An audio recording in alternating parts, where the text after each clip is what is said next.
E nós estamos de volta com o programa Você Pode Ser Feliz, aqui pela sua Rede Século XXI. Agradecendo aí a todos vocês que estão ligando, vocês que estão participando. Ó, já tenho vários pedidos de oração aqui. Daqui a pouquinho nós vamos ler e vamos colocar aos pés de Nossa Senhora, pedindo e intercedendo por você e pelas suas necessidades, tá ok? E você que ainda não ligou, pode ligar para cá, 0 operadora 19 3871 9620. Você está acompanhando aí o testemunho das nossas irmãs, a Edna e a Marlene, que estão aqui, testemunhando o que Deus realizou na vida delas e o que acarretou de consequência para a fé delas. Elas estão aqui contando aqui para nós isso. E você que queira fazer alguma pergunta para elas, pode mandar para nós aqui uma pergunta que você queira fazer, ou você de repente quer mandar uma mensagem aqui para elas, né? Talvez você queira contar também alguma experiência aí que você está vivenciando, como a da família delas, o que elas vivenciaram. Então você também pode participar aqui da nossa conversa, você pode participar aqui do testemunho delas. Então ligue para 0 operadora 19 3871 9620, tá ok? E nesse telefone você também pode fazer seu pedido de oração, porque nós vamos rezar por você.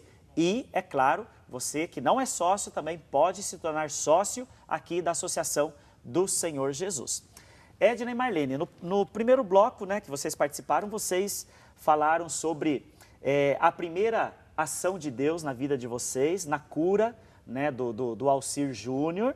E essa cura, né, essa ação de Deus resultou do irmão de vocês hoje estar no seminário dos Salesianos. A gente aproveita que mandar um abraço, né, para o Alcir Júnior, que está lá assistindo, para todos os seus colegas seminaristas, para os padres salesianos. Que Deus abençoe, viu? E que Deus ilumine muito a sua vocação e que eu não tenho dúvida nenhuma que você vai ser um baita de um padre, viu? Pelo menos nós e o povo de Sarapuí, o povo que conhece você, Alcir, todos nós torcemos e tenho certeza disso, viu? Que Deus abençoe muito a sua vocação e pode ter essa certeza de que o povo de Sarapuí reza pela sua vocação. E agora, né, como antes de nós sairmos do bloco anterior que vocês participaram, eu dizia, né, que as provações não pararam ali.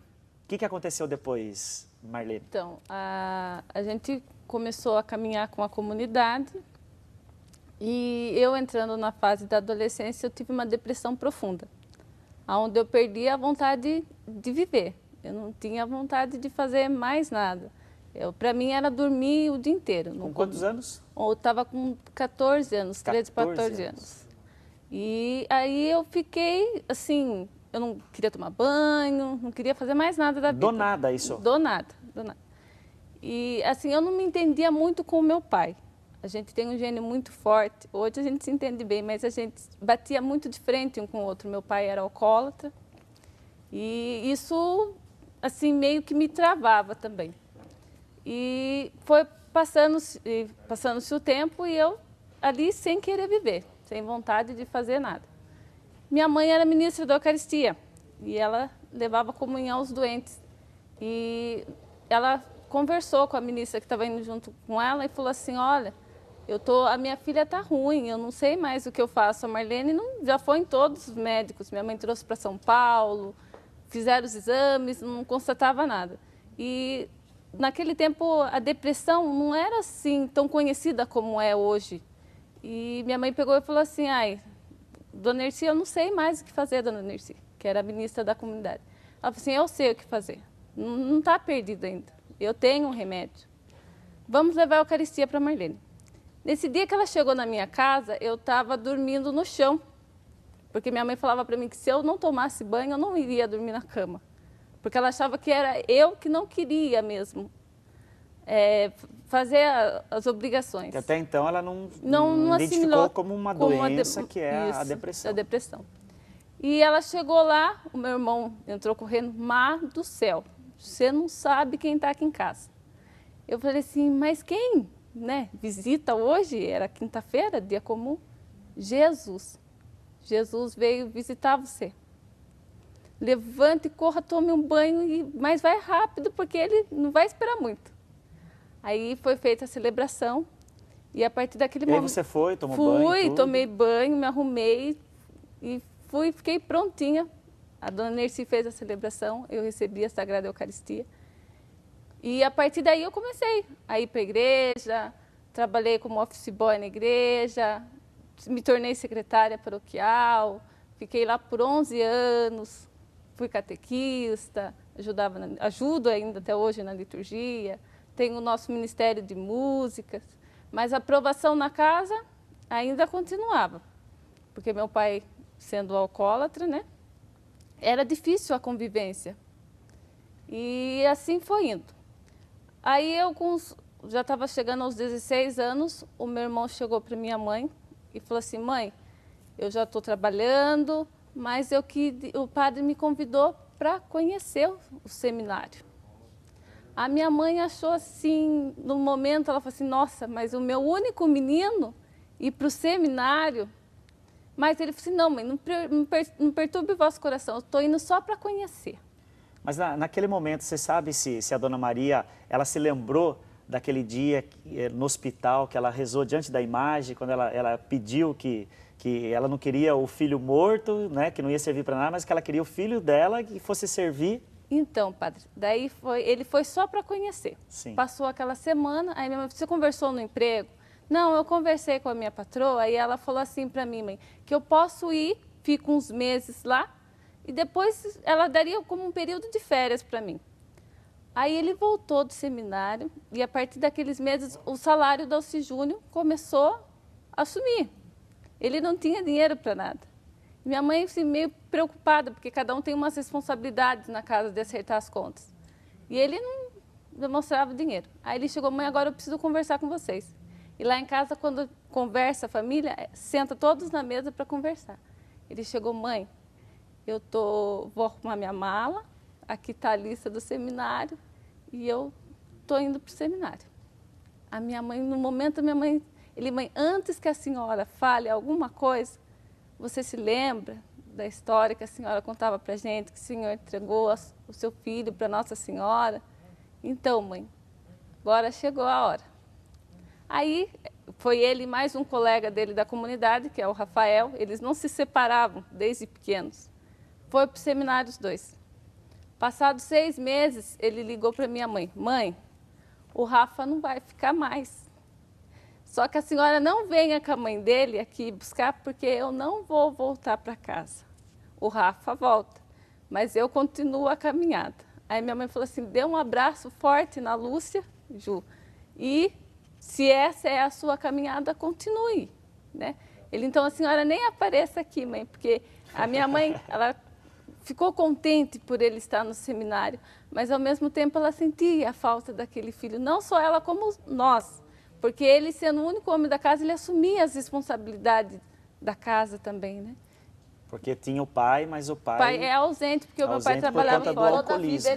Meu pai toda a vida trabalhou fora, então de cada 8 meses ele estava numa cidade, estava em Minas, estava em São Paulo, daqui a pouco já estava lá no Espírito Santo, então ele... Mudava de estado. Ele, né? sempre mudava, então a gente tinha o pai de final de semana.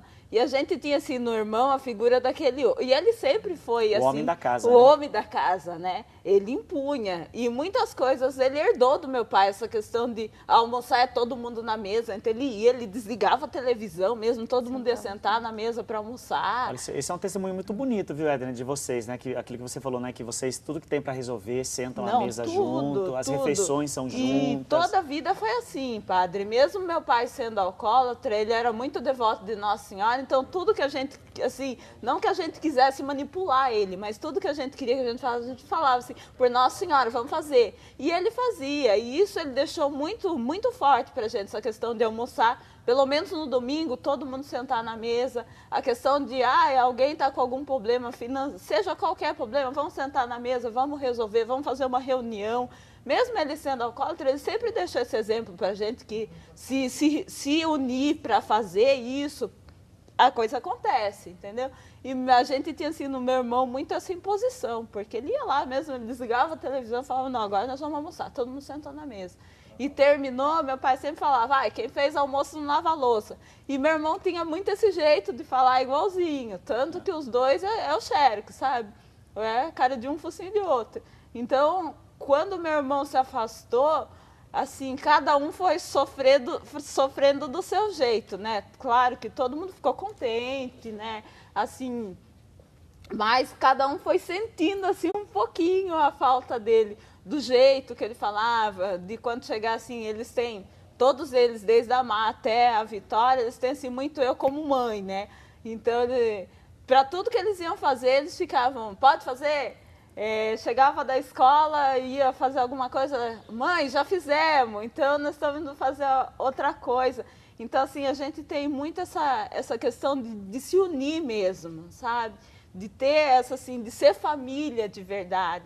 E é isso que a gente sente que falta, às vezes, nos lares, né, padre? De um irmão não fala com o outro, né? A mãe não tem. Minha mãe sempre foi de sentar com a gente e conversar de tudo quanto é assunto, né? E, às vezes, as mães têm esse medo de chegar no filho, né?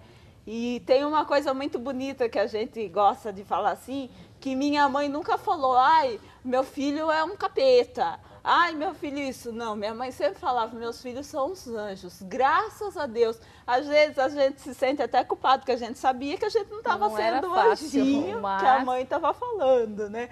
Mas ela nunca falou assim dos filhos dela. E outra coisa assim que a gente lembra muito engraçada é o sinal da cruz. Teve até uma noite que já era quase 2 da manhã e a Marlene acordou, né? E ela estava fazendo o sinal da cruz na testa da gente.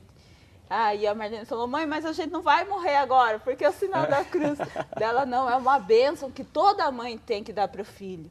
E é verdade, padre, às vezes as mães procuram assim, um benzedor para benzer seu filho. Quer mais poder do que a mãe tem para abençoar o seu filho. Né? Então, ela sempre chamou assim, essas coisas boas para dentro da nossa casa. Né? E ela faz o sinal, até hoje, o sinal da cruz. A gente vai sair, ela faz, a gente chega, ela sai. Deus abençoe, quer dizer, Deus vocês acompanhe. saem sempre, vocês não saem da casa sem a bênção da mãe. Sem a bênção da mãe. E quando o pai está também, o pai chega de viagem, a gente bença pai, primeira coisa quando liga. E isso eles transferiram também para os padrinhos. Você esteja onde estiver, seja quem for, não importa. Vocês falem para os seus padrinhos, bênção, porque bênção de Deus nunca é demais. Com certeza. E hoje, infelizmente, que família que faz isso, né, Edna? Então, realmente, é um testemunho bonito, é uma graça realmente, né? Agora, Edna, vocês falaram do alcoolismo, do pai e tudo mais, né? Que ele viajava muito para fora. E às vezes que ele vinha, né? De tempo em tempo, ele ficava o final de semana com vocês, como é que era? Era tumultuado? Ele aprontava? Como é que era? Nossa, sim, padre. Ele passava a maioria do tempo no bar, né? Assim, a gente nunca soube dizer, ele nunca explicou pra gente o porquê. Mas, lógico que a gente vai contar depois, assim, a outra graça muito grande que a gente recebeu, que foi a cura dele, né? Mas ele, assim, ele não tinha... A gente sentia que ele queria estar ali, ele queria estar junto, mas ele não conseguia, era algo que impedia ele. Então, ele chegava geralmente no sábado à noite, já embriagado, e no domingo, 4 horas da tarde, ele ia embora. Então, a gente não tinha muito esse momento família, né? Sei. Ele não dava carinho para vocês? Não. Tanto que hoje a gente consegue perceber que nós crescemos e ele perdeu toda a parte da infância, da juventude. Ele não tinha confiança na gente, porque a gente, trabalhando na igreja, sempre vivia na igreja. Então a gente fala assim, mãe, eu vou ali e eu já volto. A minha mãe não precisava nem falar um dia, porque ela sabia que eu estava na igreja. Ele não. Mas, nossa, na igreja até essas horas, isso é hora, sabe? Então, não vai comer mais, vai morar na igreja. Era desse então ele jeito. Reclamava. E da Dona Maria, ele reclamava também. Nossa, ir na igreja. Nossa, porque minha mãe ajudava na pastoral vocacional, no ministério. Vocês vão deixar os meninos sozinhos hoje à noite para entrar em reunião assim? Olha a hora, volte cedo, as crianças não podem ficar sozinhas até tarde. Isso a gente já era moço, né? E assim, mas ele assim, embriagado, ele não batia em vocês, não fazia escândalo. O duro que ele chegava assim embriagado, ele falava demais. E muitas vezes a gente, para não procurar encrenca, a gente se isolava. E ele ia atrás repetindo, tentando arrumar um pretexto para ter uma briga. E assim, no começo, a gente batia de frente. Eu mesma batia muitas vezes de frente. Até me arrependo hoje de ter batido de frente, porque nessas horas eu acho que é melhor recuar. A gente contar até 10, esperar um pouquinho e no outro dia tentar resolver as coisas. Porque ele bêbado, ele era uma pessoa. Ele era totalmente diferente. A gente sentia que ele era diferente. Que é o que acontece com a maioria das pessoas, né? Que acabam enveredando por esse vício, né? Que não deixa de ser uma doença também, né? É uma doença, infelizmente, e que tem, assim, destruído, né? Muitos lares, né? Muitas pessoas. Por isso que eu sempre repito aqui que a fé, minha gente, ela faz a diferença de tudo, né? Quer dizer, por que tudo isso aconteceu com elas? Porque elas tiveram fé. Quando a gente tem fé, a gente tem força, a gente tem paciência para esperar, a gente consegue superar, né? E depois, quando a gente olha para trás e vê tudo o que aconteceu, a gente vê, poxa, Deus esteve comigo. Agora, quando você não tem fé, né? Quando você não está nem aí com as coisas de Deus, quando você espera a aprovação acontecer, para daí você, né? Aí fica complicado. Então, por isso que a gente tem que sempre cultivar a nossa fé, a gente sempre que buscar, mesmo que seja tarde, né? No caso delas, né? Quer dizer, precisou acontecer a enfermidade do irmão e tudo mais, para eles poderem se voltar mais para Deus. Não que eles não tivessem fé, já tinham a fé, mas não tinha a prática da fé, né? Quer dizer, a partir da enfermidade do irmão, eles começaram a praticar a fé. E essa fé fez toda a diferença na vida delas. E elas vão continuar contando aqui, porque depois vem a terceira parte do testemunho delas, né? Que é a cura do pai. Mas antes disso, nós vamos ver agora um VT sobre as centenas de pessoas que trabalham nos preparativos para a visita do Santo Padre, o Papa Francisco, no Rio de Janeiro. Lá em Copacabana, foi montado um esquema especial para receber os milhões de fiéis, jovens do mundo todo, que deverão lotar a orla da capital carioca. Assista comigo. Em uma das praias mais famosas do Rio de Janeiro, operários trabalham para montar o altar e o palco, onde o Papa Francisco vai celebrar 2 missas durante a Jornada Mundial da Juventude. Copacabana deve receber um público maior do que o tradicional Réveillon que lota a orla da capital carioca. Um esquema especial de transporte e trânsito será montado nos dias 25 e 26, em que vão acontecer a Missa da Acolhida e a Via Sacra da Jornada. Uma mega estrutura que só se compara às festas de fim de ano. A expectativa de cariocas e turistas é grande na praia de Copacabana. Eu espero que ele venha ao Brasil e abençoe a todos, abençoe o mundo. Nós precisamos da força e da fé do Papa. A Jornada Mundial da Juventude começa no dia 23 de julho e vai até o dia 28. Milhões de peregrinos e católicos são esperados durante a programação de um dos mais importantes eventos da Igreja Católica.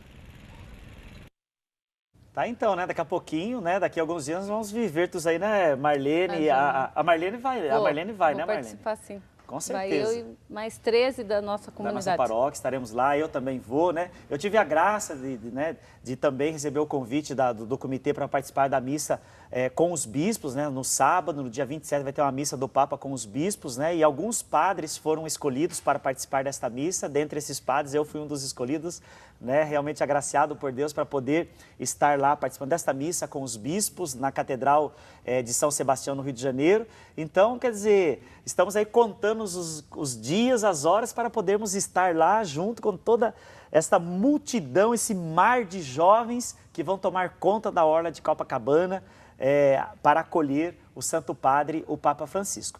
Minha gente, nós vamos para um rápido intervalo e já nós estaremos de volta conversando aqui com a Edna e a Marlene e lendo também os seus pedidos de orações. Até já!